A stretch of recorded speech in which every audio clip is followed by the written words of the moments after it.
we're starting. So today is August the 24th. Excuse me, August the 21st. Hallelujah. 2018. We're in Maryland, correct? So far. And we're at the house of Bernard Troy, correct? Bernard Dov Troy or Dov Troy. Bernard Dov Troy. Or plain Dov Troy. Okay. I'll call you Dov. It's easier that way. Okay. Dov, tell me, when and where were you born? April 10th, 1930, Lower East Side. The hospital is on Gouverneur Street. On what street? Gouverneur. Gouverneur. What neighborhood did you grow up? Like, what part of the Lower East Side did you grow up in? The lower, yeah. Like what streets? We lived on the Lancey. We didn't live on it. Let's see. We lived on Cherry Street, Monroe Street, Clinton Street, Madison Street, all right around the area of Corlier's Park. There's a park on the Lower East Side. Yeah. And I was able to sit in my apartment in Cherry Street, look out the window, see the Brooklyn Navy Yard, and look down at the park.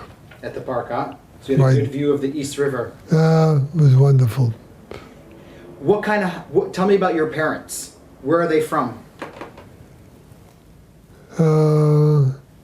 They're basically from the Ukraine. My father was raised in the town of Tolnoy, and the Tolna Rebbe comes from there, and the Tolna Rebbe is the same Rebbe as the Boston Rebbe. So your father... He's Mursky. Mursky is his name, and that's the name. When the Tolna Rebbe sent his 3 sons to America, my father was part of the group that met them at the boat to welcome to America. What year did your father arrive in the United States? Do you know, roughly? Roughly 1913,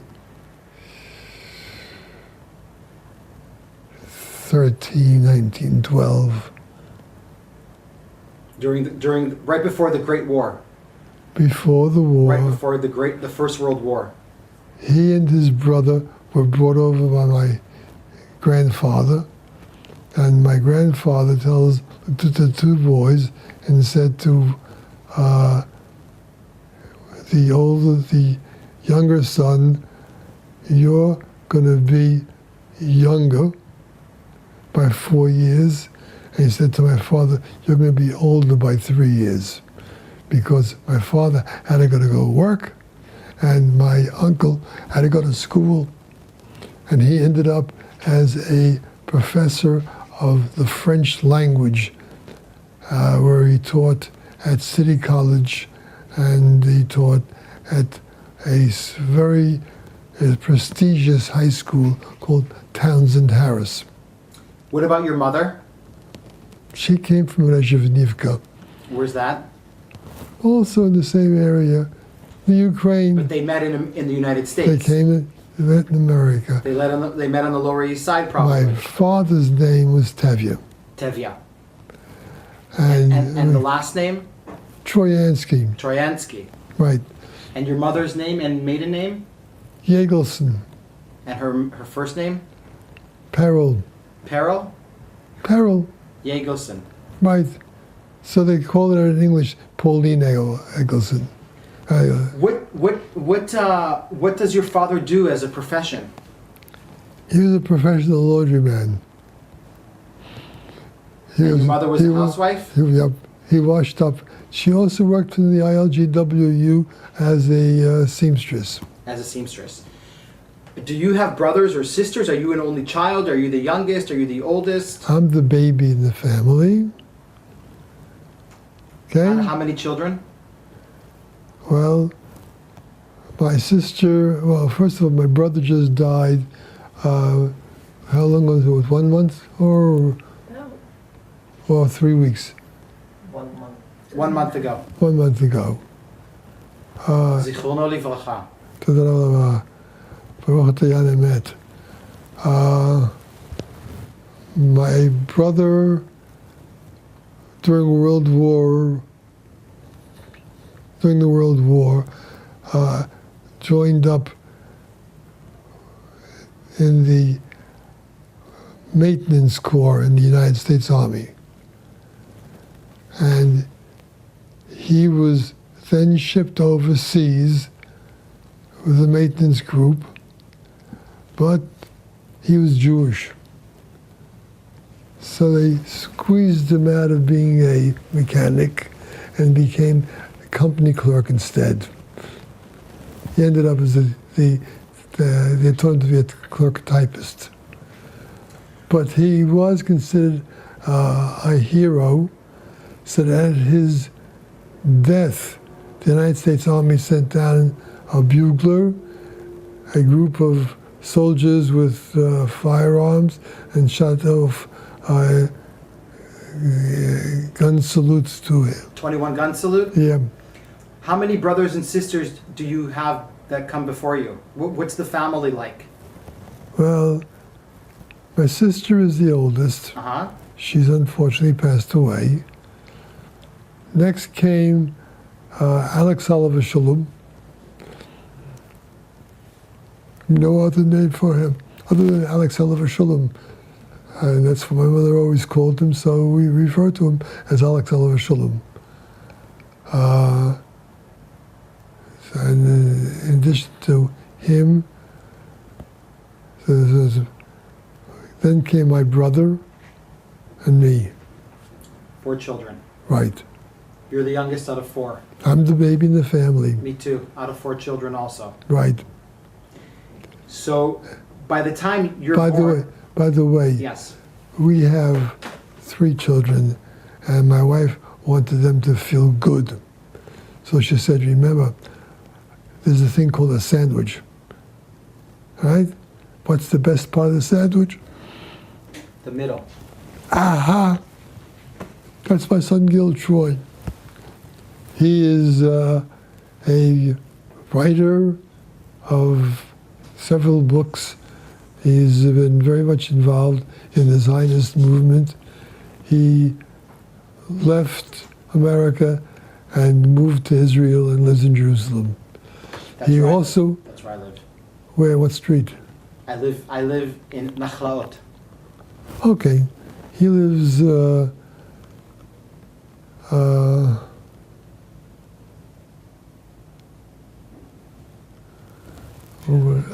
what? colony?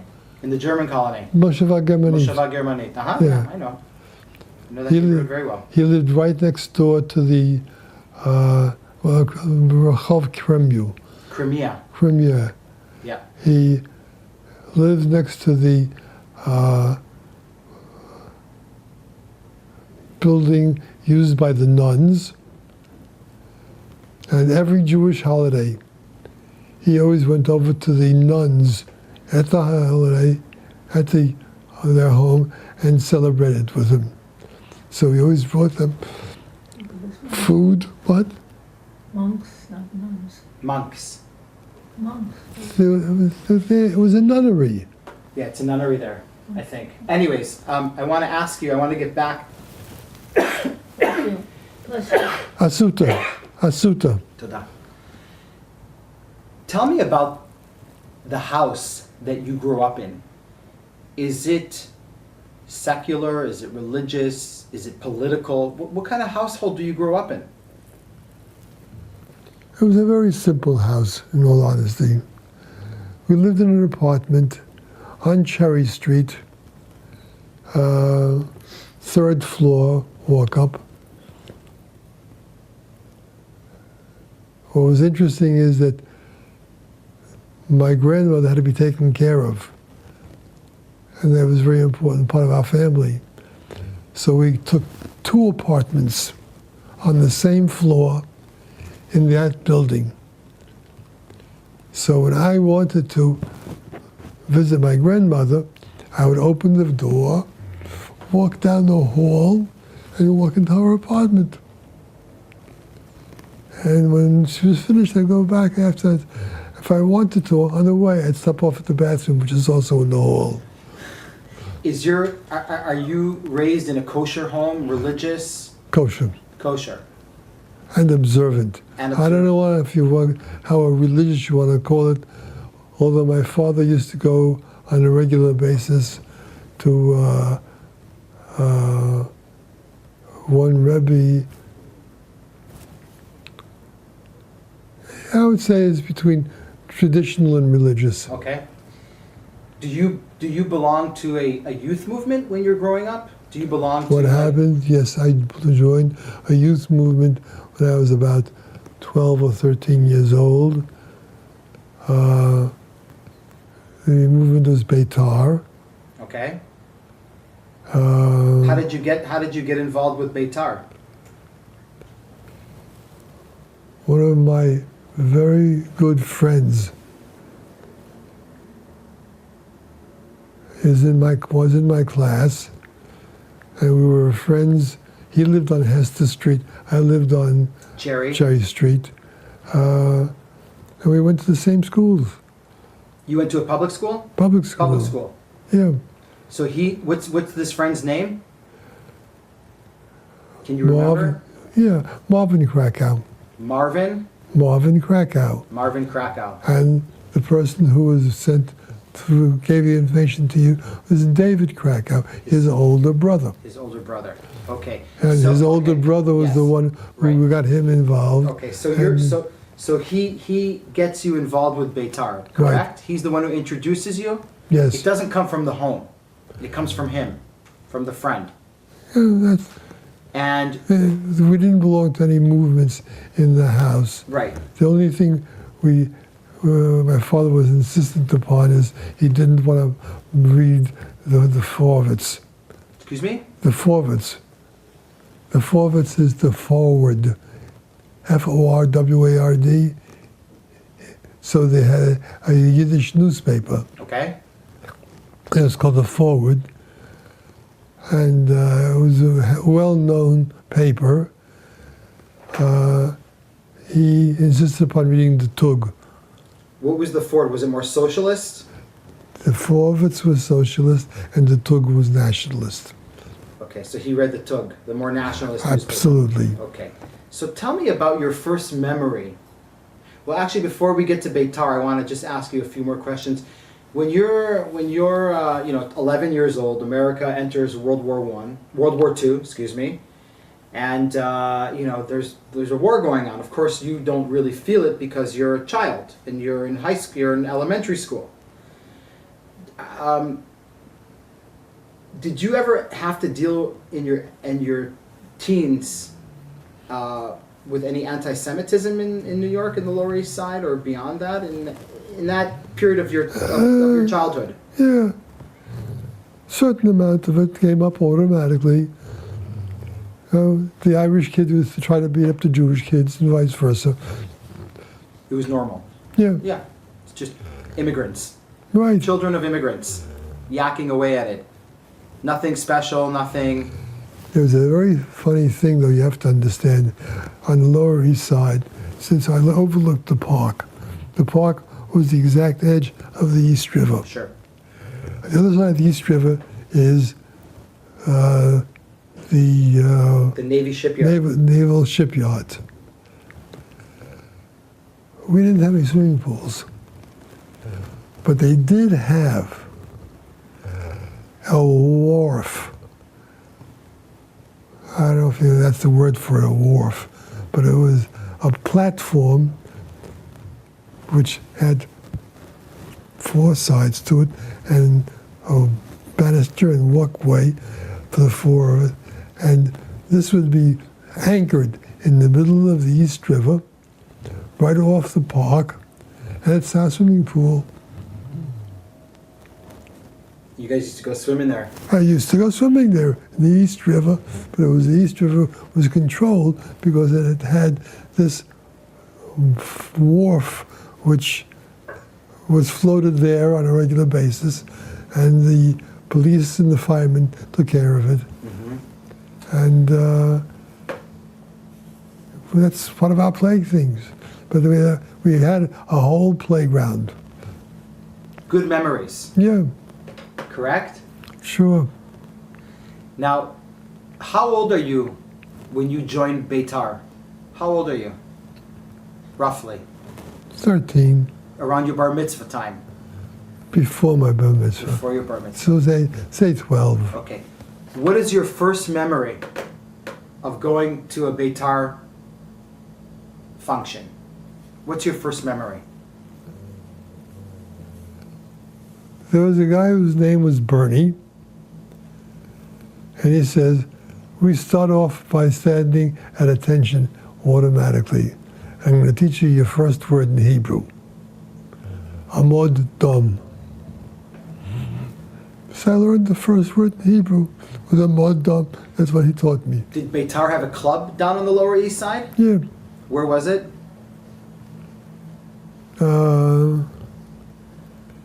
In the Henry Street Settlement. Henry Street? Henry Street Settlement, a very well-known thing. The settlement house on the Lower East Side has been written up. So it was that was the area. And what would you guys do? Can you explain to me about what a Beitar? We would get together. Someone would give a lecture or a story about what was happening. We would learn about Jewish heroes and what the problems were in Israel at that time. We sang songs, danced a little. Then we went out. We tried to raise money. Used the pushka. Went around. Went from door to door with a pushka. What's a pushka? A pushka is It's like a box, like a Karen Kayemet it's a box? small box. This Okay. is a pushka. Okay. And you come to people's door and what would you say? What would you say? Let's say you knock at my door. Help right now. Israel, And I'd say, well, why should I? because you're a Jew. Aha, so you would only go to Jewish people's homes. If they weren't Jewish, then I would say, help them. You're not Jewish? They deserve to be helped. Okay. And we can work from there. You have to understand that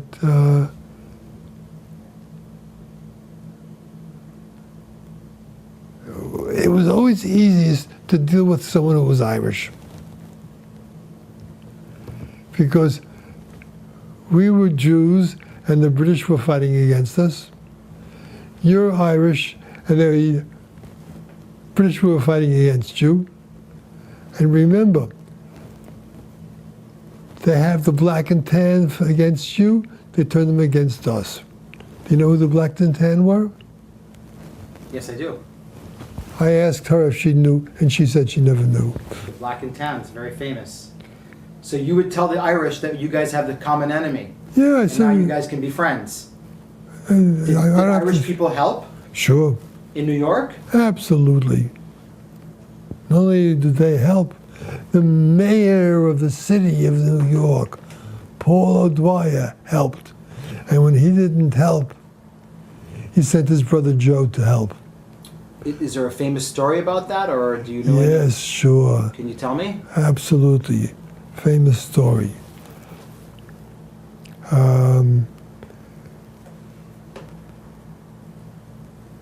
Let me see the Take beginning your of time. Take your Let time. me see, give me What was the name of the mayor again? Paul O'Dwyer. Paul O'Dwyer. O'Dwyer. Tell me something about Paul O'Dwyer, how he helped the Zionist cause in New York City. I'll tell you the story about what happened to us, then you'll know how he helped the Zionist cause.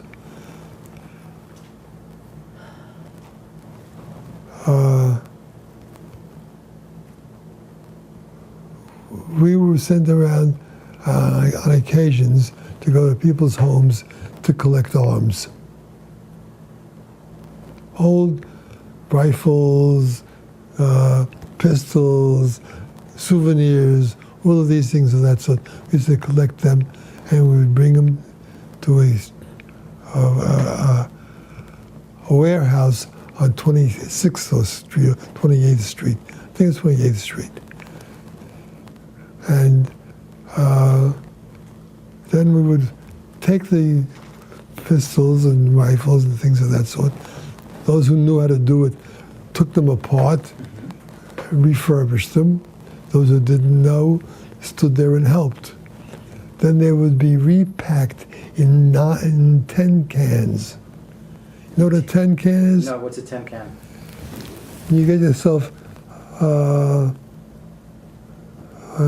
food package that's this big, the tallest can you can get for having, I don't know, whatever food you want to have.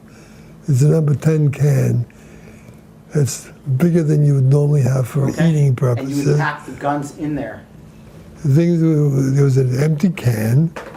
We would pack the guns and anything else which could be used into there and seal it. And then we would give it to the girls to bring to the post office and mail it. To where? To Israel. We had direct connection, directly to ship to Israel. So they just mailed them in the U.S. Postal Service? Absolutely. And of course the Postal Service said it's illegal, do not do it, etc., etc. And you used to take it home, you hide it underneath your bed so that your parents wouldn't see it, and then you would go to the post office and mail it. So what's the connection to the mayor of New York? You said that he helped the Zionist cause. Oh, okay. Unfortunately, one guy named Yeshayahu Warshaw was a American hero who fought in the Philippines. In the Second World War. Second World War. He was always doing extra because he wanted to do it special for Israel.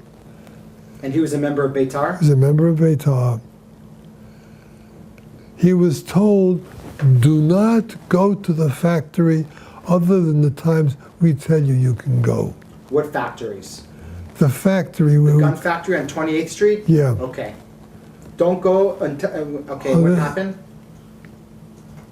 He'd gotten some guns and stuff, and he had access to the place, so he went on a weekday, on a weekend, to the factory.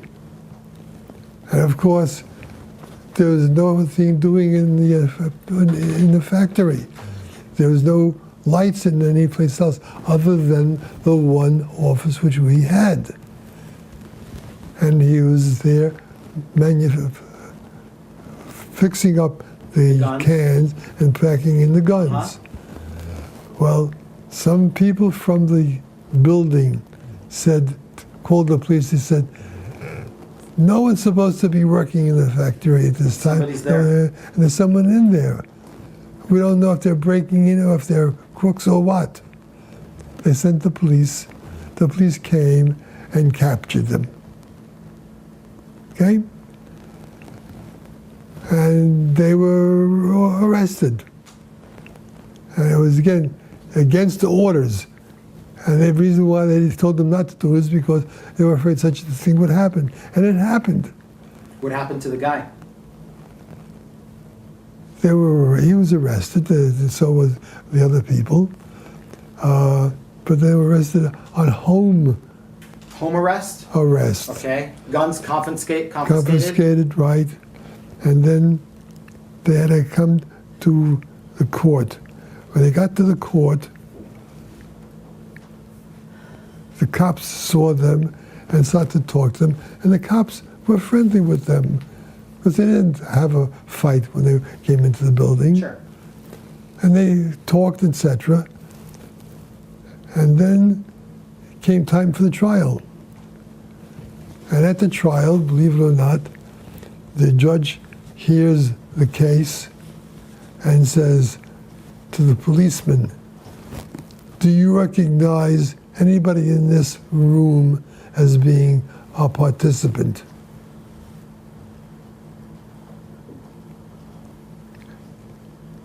and the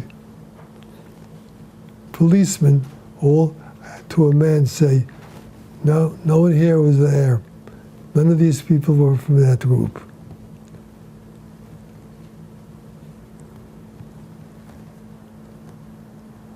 Say no more. Paul Dwyer was the mayor.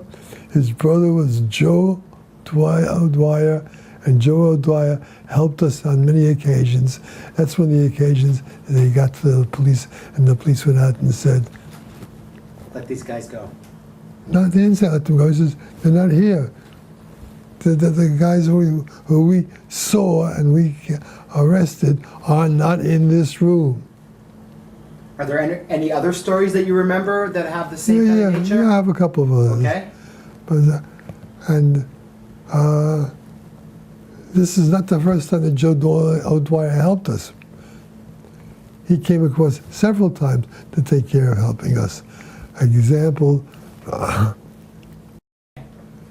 For example, we decided one time we were going to invade the British embassy. You were going to invade the British embassy. Sure. What year is this? 47, 48? 47. 47. They said, Why are you going to invade what are you going to do in the British embassy? What's we're going to go out and say, we want you to get out of Palestine. And we want to get the publicity. So by invading them... it was a publicity stunt. That's right. So by invading them, and the police come, and then have the newspapers come, we will tell the story that these people are far... We're coming here as foreigners onto the British land, telling them, let our people go. And in our land, in Israel, you have the British police are there, and they're the black and tan. So, whose idea was it to invade the British embassy? Some of us from the Beitar. So where's the British embassy in New York? It's probably not the embassy. It's probably the consulate. The consulate. Yeah. Where? Somewhere there. Somewhere in Midtown. Yeah, lower Midtown area. So how many people are you? 45, 50. You're not armed though, are you? No. No. Just coming there. So you walk in. So We you get to the walk gate. in. We don't have any uniforms on or anything No like that. Beitar uniforms. No Just uniforms. civilian, okay. We're walking like everybody else. Okay. Once we get in, we put on our hats from the uniform. That's the other way that we were identified. But we came in there, and when the police asked us, go from here to there, we said, yes, sir. And we walked calmly to wherever we had to go. When it came time, after about an hour of being held and questioned, they said, okay, go down this staircase. We went down this staircase, and there is a paddy wagon with a door open to put people inside. And the guy says, go out, go there. And then we go there. And as we get to the door of the paddy wagon, the guy in the paddy wagon says, keep moving, keep going, keep going. So not one of them were put into the prison. When the day of the trial took place, the same police were there, and the guys who were involved in this event saw them, and we began to talk to them. And we were kidding around talking to each other. It's just like the other trial with the weapons. Yeah. Same thing. And this was Joe. This was his brother? Joe did the job. And what did Joe do? What did he do? What kind of guy, like? He arranged for the cops to But he ignore wasn't the us. mayor. He was the brother. He's the brother. What I understand. What did he do as profession? Was he a contractor? Was he a businessman? He was a lawyer, and he did law jobs and things of that sort. And when it came time to having a problem, he helped out Jews. Did he also help out Haganah people or just Beitar? I don't know, he probably helped out Haganah people as well, I assume. You know, Haganah had an office on 14th Street. Yeah, I'm familiar with it. Were you familiar with that? Yeah. With Teddy Kollek was there, Yeah. and all the Did you guys have any contact with Haganah people in New York, or it was off limits? It wasn't off limits or on limits. We would talk to people of each other. I would talk to people from Hashomat Sair. There was no question about it. But it wasn't up to me to make arrangements. Sure. I understand. That's what the levels. You're 17 years old. I'm You're a kid. You're a kid. I'm a kid and they're kids, right? Where are you on November 29th, 1947, when the United Nations partitions Palestine? I was still on the Lower East Side at that time. I remember being on 2nd Avenue when they were announcing the entire story on the radio. It was being broadcast, and we danced in the streets because we weren't downtown all the way. We were on 2nd Avenue and 9th Street, 10th Street, and we just made a big party. There was a big party? Well, a big celebration. We didn't celebrate with it. Are your parents aware of your activities in Beitar? I think so, more or less. I mean, you didn't tell people about it. It was kind of hush-hush, no? Certain things were hush-hush, and I kept it hush-hush. Yeah. Other things which were allowed to be spoken about, we spoke about. They knew I was involved. What was the most? Tell me about tell me about your activities in Beitar in New York in 47, 48 that you did not talk to people about. Picking up guns, going to people's homes. We had an address, and they would say, "We'd like to see, look at the souvenirs you have, and we'll see if we can use them." And we had to make a decision there and then whether something was worthwhile trying to fix or not. If not, you left it. If it was, you took it. Right. Right? What kind of? Sometimes I would take it even if it wasn't worthwhile, Just to make just to make that person feel that they were doing something good. That's very clever. And then at the same time, I come to the guy who does the actual work of moving things. He says, "Okay, you're right, there's nothing good here but there are two parts from this meeting over here. I can take off this portion over here and this portion over here, throw the rest of it away." So it wasn't up to me to decide. Sure. You were you were the courier. I was the courier. Yeah. Who was the head of Beitar in New York City at the time? Who was the big guy? Did you ever hear the name Moshe Ahrens? Of course. He was the man. He was the man? His name at that point, his name is Misha Ahrens at the time, now it became Moshe Ahrens. But he was there, and he had a friend named Ray Kaplan. And Ray Kaplan wasn't interested in Zionism at all at the beginning. Moshe spoke to him over a period of a year and a half, convinced him that he should become a Zionist. And he eventually ended up going to Israel, married in Israel, and unfortunately, about 6 months ago, he died finally. But he was always very active and very interested. Misha Ahrens is, what, about 5 or 6 years older than you? Something like that? Right. But he was the head honcho there. Right. Head guy. He was it. Did you know him at the Sure, time? of course. Was he accessible? Not only do I know him, I know his sister. Okay. And you know what? What? His sister married Dave Krakow. Dave Krakow's his brother-in-law. Right. Right. It's all in the family. It's all in the family. Now, as... Excuse me, I have to go to the bathroom for a Let me minute. just take you.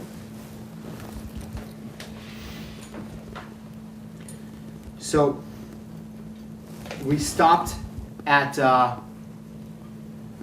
you telling me about Misha Ahrens, and that he was more or less the guy that you got. He was the one who was the inspiration behind he and Ray Kaplan both were studying to be engineers at MIT. After that.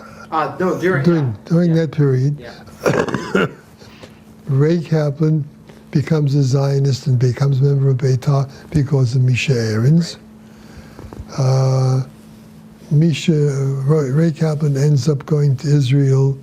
Right, we talked about that. I want to talk And to you. he marries an Egyptian girl who was living in a Mabara. And then eventually he brought her here and he died. How many people belonged to Beitar, to the youth movement at that time in New York City, roughly? Do you remember? 20, 30, 100? At least 500. Did you guys have your own summer camp? Yes, absolutely. Where? Never Sink, New York. How far is that from the city? 80 miles. 80 miles? Yeah, Did you used to go there every summer? absolutely. Not only that,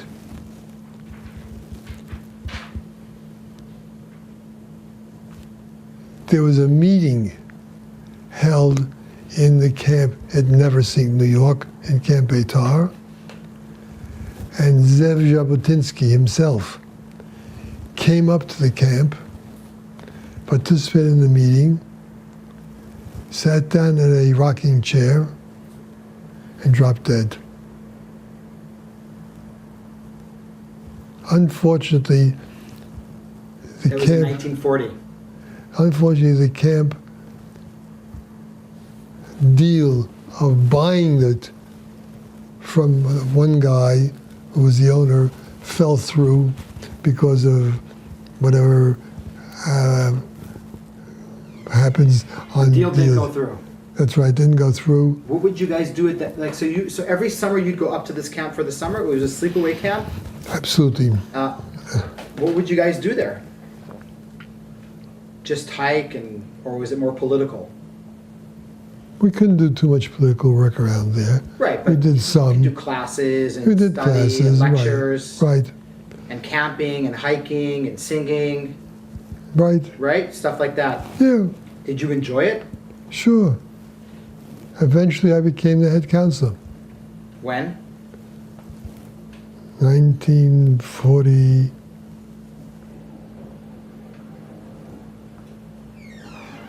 I'm trying to think of it.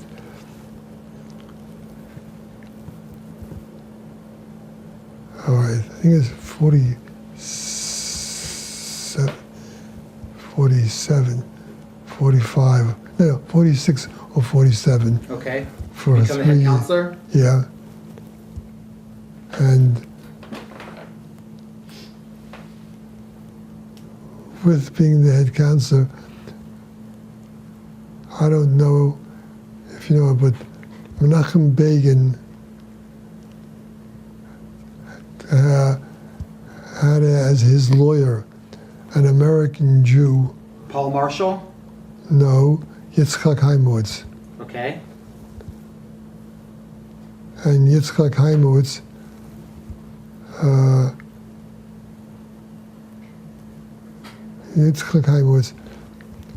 was brought into Beitar by a friend named Mordechai Delinsky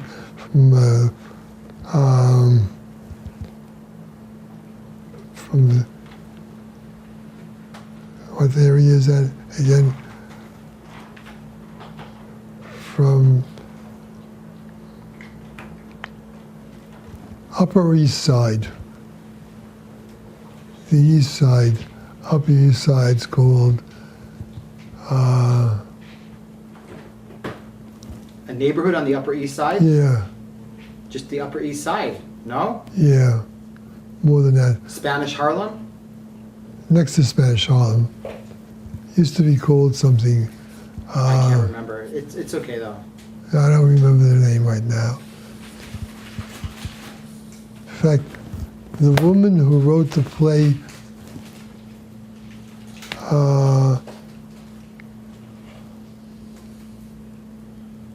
about Hamilton wrote another play called In the Heights. And part of the name of that section is called Heights. Crown Heights? No, that's Crown in Heights in Brooklyn. Morningside Heights. Heights. Okay, it doesn't matter though. It doesn't Okay. matter. Anyway, Let's focus. all right. Sorry. It's okay. That's fine. That's fine. So you're a head counselor at the, what's the name of the camp? Camp Beitar. Camp Beitar. About 500 kids are there every year, every summer, something like that? Well, I don't think there were 500 at the camp. We used to have about 300 kids. 253 kids. At some point in 47, So as I said, 48 so Jabotinsky died there. Yeah, And we know the story. then we had to move from place to place to place with the camp until finally we settled in a different place.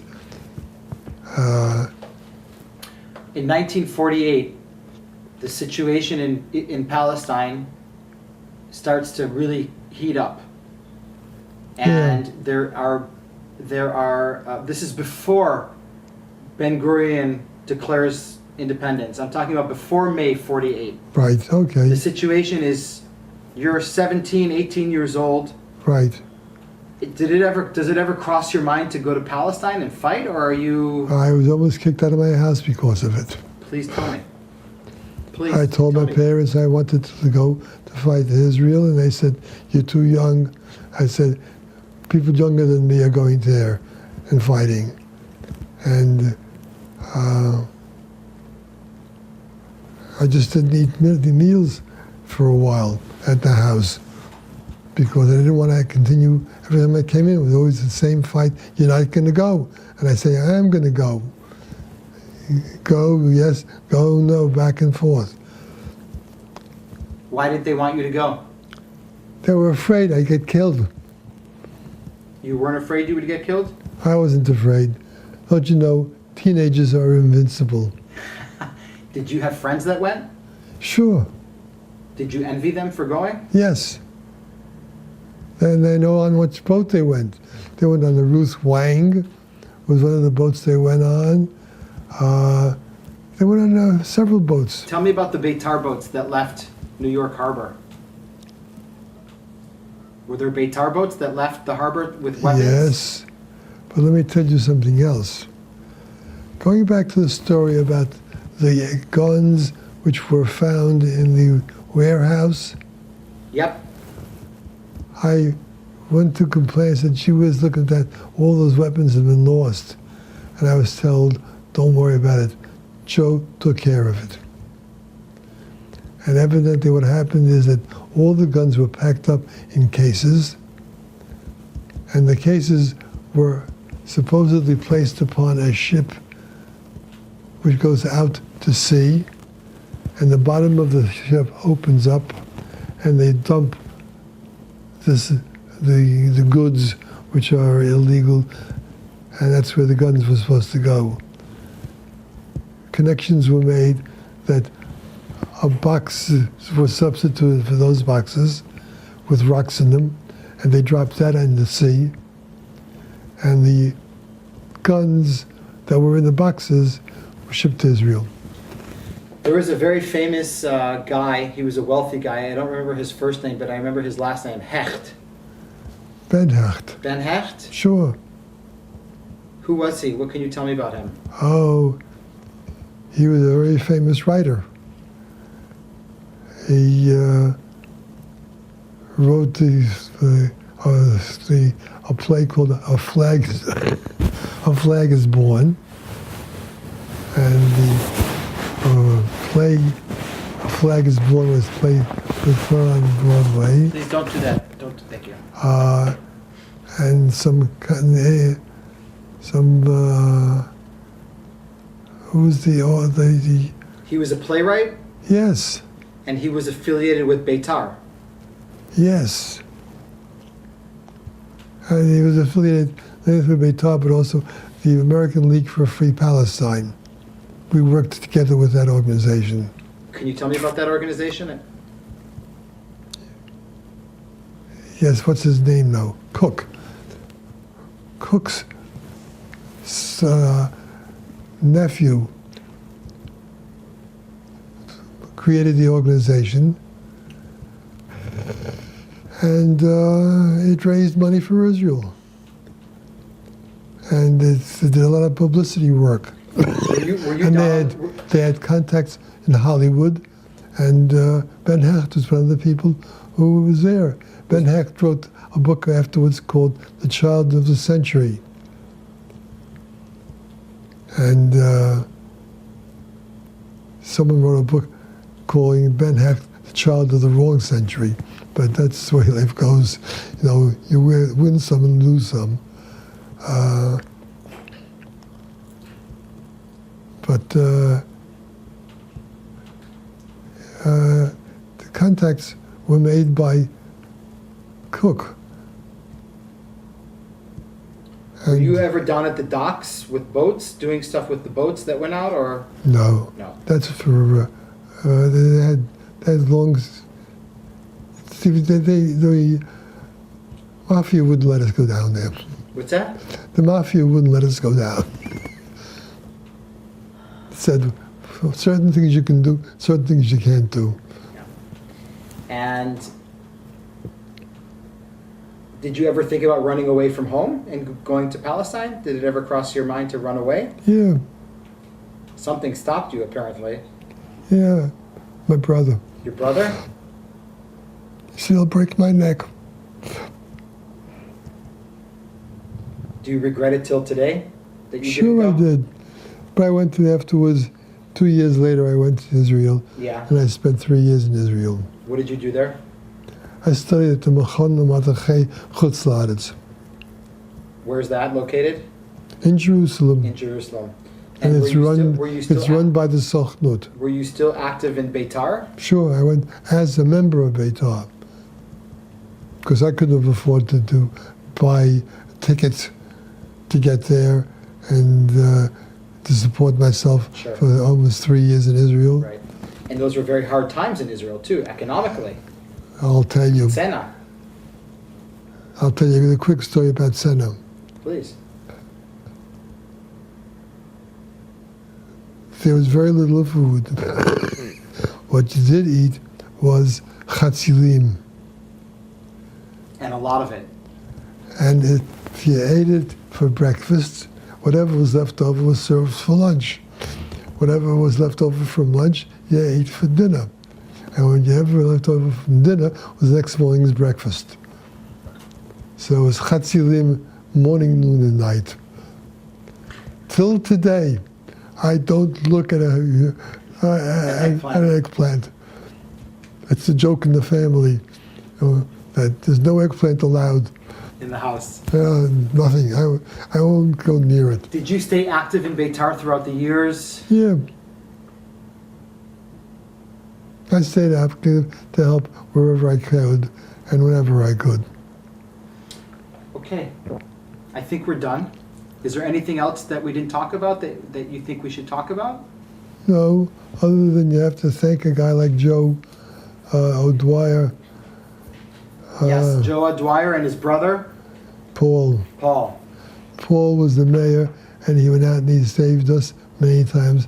And Joe went out of his way to go to the police and to go to the court for us. There's also the very famous story about Frank Sinatra, who also moved a few things in. Right. But I didn't know about Frank Sinatra. Yeah. I knew about Joe.